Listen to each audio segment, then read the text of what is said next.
La radio se ha convertido en uno de los fenómenos más relevantes en el mundo de la comunicación social. Pero detrás de lo que hoy conocemos como uno de los medios masivos que cambiaron el mundo, existe una historia llena de grandes personajes que hoy son reconocidos como los precursores de la radiocomunicación.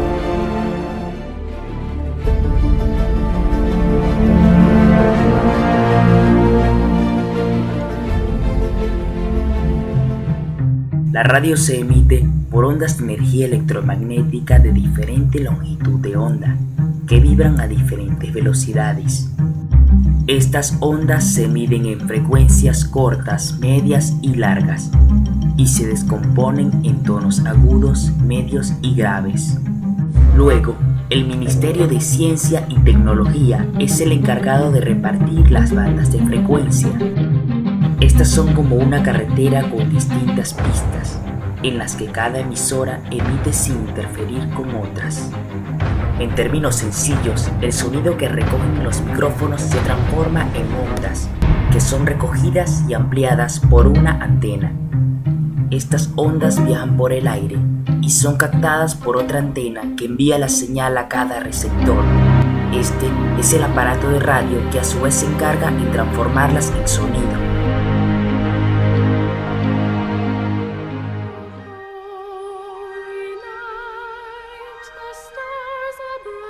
Estados Unidos, Massachusetts. Es aquí donde tiene lugar la primera radiodifusión en la historia. La Nochebuena de 1906, desde el Brent Road Station, tras un instrumental del tema Oh Holy Night, un pasaje de la Biblia pudo ser captado hasta por los buques en el mar.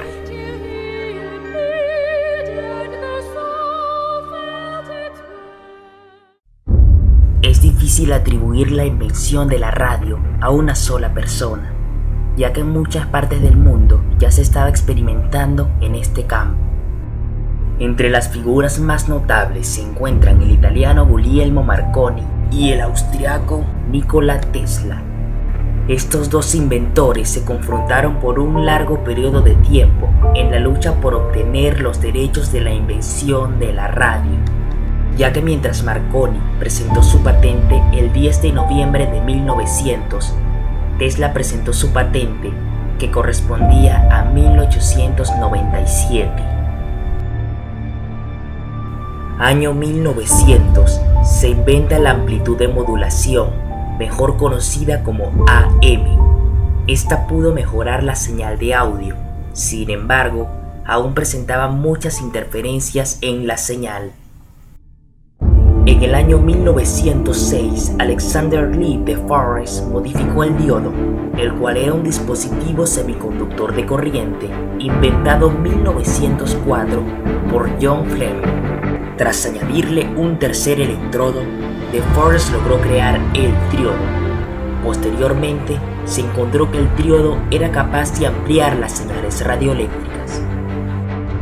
Tras sus grandes avances en el campo de las ondas electromagnéticas, llevaron a Guglielmo Marconi a obtener el Premio Nobel de Física en el año 1909. Ese mismo año, la radio jugó un papel importante al salvar cientos de vidas en el naufragio de República y más tarde en el de Titanic. Otra gran ventaja de la radio fue aprovechada en 1915 durante la Primera Guerra Mundial. La radio fue utilizada como elemento comunicativo entre los ejércitos. Un gran paso en la calidad de los receptores se produce en 1918 cuando Edwin Armstrong inventa el superheterodino. Nacido en Nueva York en 1890, Armstrong fue un ingeniero electricista e inventor norteamericano destacado por sus aportes en el desarrollo de la radio. El superheterodino es un receptor de ondas de radio que utiliza un proceso de mezcla de frecuencia, con el objetivo de convertir la señal recibida en una frecuencia fija e intermedia. El resultado es un sistema de recepción simple, seguro y fácil de sintonizar. El 27 de agosto de 1920, desde la terraza del Teatro El Coliseo de la ciudad de Buenos Aires, surgen las primeras transmisiones radiodifundidas para el entretenimiento. El proyecto fue encabezado por el Dr. Enrique Telémaco y sus 3 colaboradores, César Guerrico, Luis Romero Carranza y Miguel Mujica, luego llamados Los Locos de la Azotea. Ese mismo año comienza a funcionar en la ciudad norteamericana de Pittsburgh la KDK, conocida por ser la primera estación de radio que emite un programa de forma regular y continua. En 1922 nace la radio como medio de comunicación en Chile, transmitiéndose desde el diario El Mercurio. Para 1925 ya funcionaban más de 600 emisoras de radio en todo el mundo. El 26 de diciembre de 1933, el nombre de Edwin Armstrong pasa a la historia cuando crea un sistema de radio de alta calidad menos sensible a las perturbaciones radioeléctricas de la AM, utilizando y dando a conocer la modulación de frecuencia, mejor conocida como FM. La FM logró por fin que la radio se escuchara con un sonido limpio y nítido. Armstrong pasó a ser considerado el padre de la radio FM y a principios de los años 40 puso en marcha un número pequeño de estaciones de radio FM en los estados de Nueva Inglaterra, esta conocida como la Red Yankee. El constante debilitamiento de la Red Yankee lo dejaron sin dinero y destruido emocionalmente. Tras interpretar esto como el fracaso de la radio FM, el 31 de enero de 1954, en estado de depresión, Armstrong se quita la vida. En 1939, inicia la transmisión de radionovelas con la historia La Torre de Londres, adaptada por el mexicano Constantino de Tárnava.